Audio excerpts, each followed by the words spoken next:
We, Homo sapiens, are quite bad at memorizing random information. Psychologists claim that we are only able to hold 7 plus minus 2 pieces of random information in our short-term memory. Now, suppose I showed you the following grid. As you can see in this number system, 1 is at the top left corner, and hence written like this, whereas, for example, 8 is at the bottom, and hence written like this. Now you can probably write anything using this silly number system for the next 65 years. The point is that we as humans learn by associating new and unknown information with old and known information, or that we build new information on top of old information. In this case, it was easy. We simply exploited that you all knew a certain geometric shape, the grid symbol, and the numeric layout of a conventional telephone. But when teaching semantics or fertilization or political power theory or Roman literature, it may not be clear what the students know or how they know it. The point is that knowledge is constructed as a result of the learner's activity.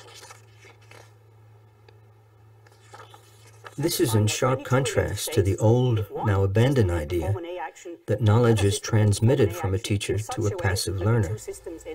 Transmission is not the way humans learn. Active knowledge construction is. Learning takes place through the active behavior of the student. It is what he does that he learns, not what the teacher does. However, activation itself is not enough. We also need a theory of understanding to take into consideration how students are activated. Professor John Biggs has such a theory. The Solo taxonomy, short for structure of the observed learning outcome, distinguishes 5 levels according to the cognitive processes required to obtain them. The lowest level in the taxonomy, level 1, is known as the pre-structural level, at which the student has no understanding, uses irrelevant information, and or misses the point altogether. One final question. What is a cow? Level 2 is known as the unistructural level, where a student will focus on one relevant aspect only. Here the student has the competence to identify, to do a procedure, and or to recite. A cow is when you're milking. A student at the multistructural level, level 3, can focus on several relevant aspects, but they are considered independently. He is able to classify, to combine, to enumerate, and so on. Cows give us milk, and when slaughtered they give us oil, meat, fat, bone, and leather. At level 4, which is called the relational level, a student can now link and integrate several parts into a coherent whole. Details are linked to conclusion, and its meaning is understood.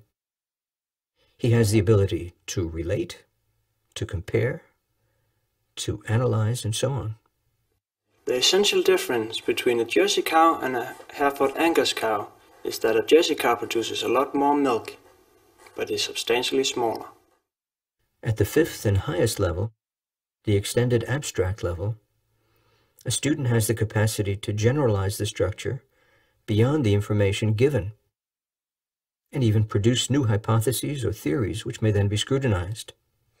Cattle, or kai, are domesticated ungulates, a member of the subfamily Bovinae, and it seems to me that humans must have been the root cause for the diversification of cattle, because they were selected for different genetic characteristics like draft, milk, meat, size, color, and behavior, to name a few.